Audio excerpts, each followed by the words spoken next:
অনেক দিন আগের কথা।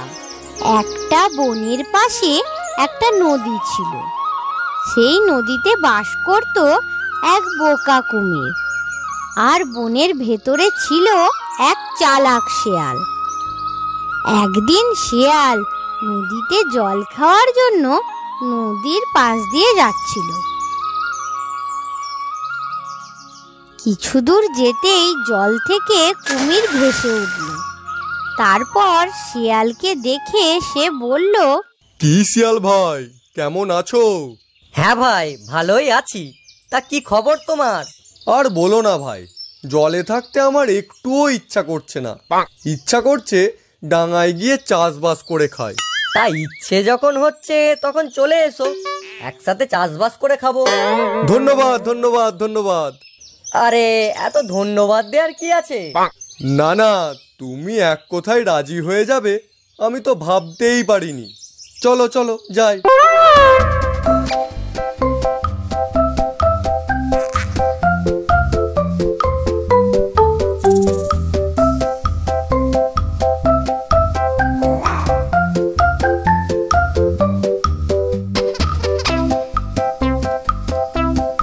কুমির আর শিয়াল মিলে চাষ করতে লাগলো। কিসের চাষ করবে? আলুর চাষ। আলু হয় মাটির নিচে, তার গাছ থাকে মাটির ওপরে। তা দিয়ে কোনো কাজই হয় না। বোকা কুমির সে কথা জানতোই না। সে জানে আলু হলো গাছের ফল। শিয়ালকে ঠকানোর জন্য সে বলে, শিয়াল ভাই, আলু চাষ তো হলো, ভাগটা কিন্তু আমিই করব। বলো কিভাবে ভাগ করবে? তুমি যা বলবে তাই হবে। গাছের আগার দিকটা আমার আর গোড়ার দিকটা তোমার। আচ্ছা তাই হবে। এরপর যখন আলুর গাছ বড় হলো, কুমির গাছের আগা কেটে নিয়ে বাড়ি গেল।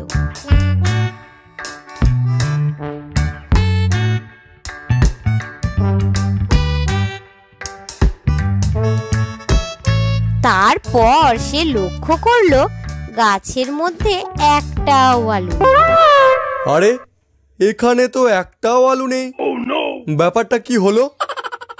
যাই, শিয়াল বেটা কি করছে একবার দেখেই আসি।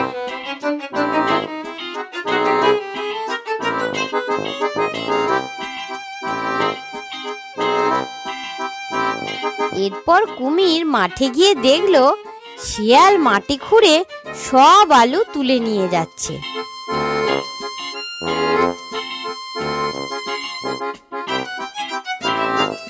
তাই তো, এবারে খুব ঠকে গেলাম রে। কি আর করা যাবে, আসছে বার দেখবো, দাঁড়া।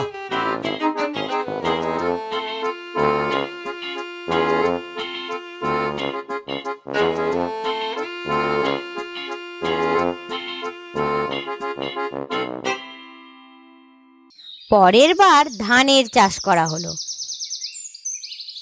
এবার কুমির কিছুতেই ঠকতে রাজি নয়। মনে মনে সে ভাবলো, এবারে আর ঠকলে হবে না, খুব ভেবে চিন্তে বুদ্ধি বের করতে হবে।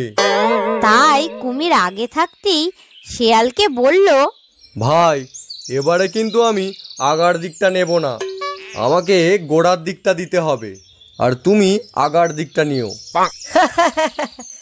আচ্ছা তাই হবে।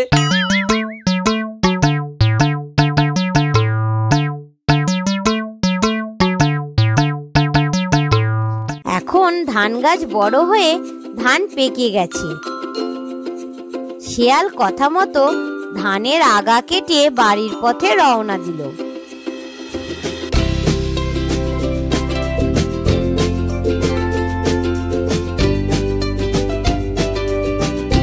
কুমির তো খুব খুশি, ভেবেছে মাটি খুঁড়ে সব ধান বার করে নেবে।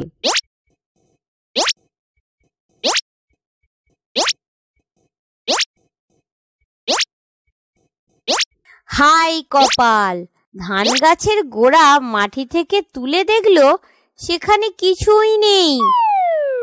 যা, আবার ঠকলাম। এই শিয়াল তো মহা বজ্জাত। দাঁড়াও শিয়ালের বাচ্চা, তোমাকে দেখাচ্ছি। এবারে আমি তোমাকে আগা নিতে দেব না, সব আগা আমি নেব। এবার কে কাকে ঠকায় আমি দেখব।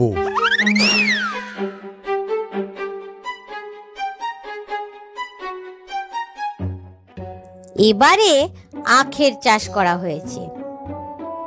আখ বড় হতেই কুমির তার ভাগ বুঝে নিল, গাছের আগা কেটে নিয়ে বাড়ির পথে চলল।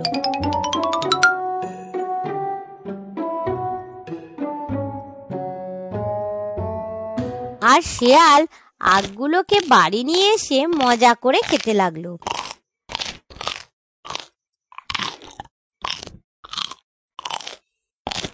এদিকে কুমির আখের আগা বাড়ি এনে চিবিয়ে দেখলো খালি নোনতা, তাতে একটুও মিষ্টি নেই।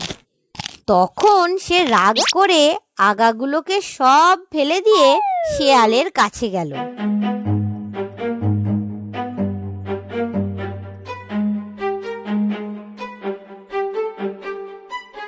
কিছুক্ষণ পর কুমির শেয়ালের কাছে এসে বলল, না ভাই, তোমার সঙ্গে আমি আর চাষ করতে যাব না, তুমি বড্ড ঠকাও।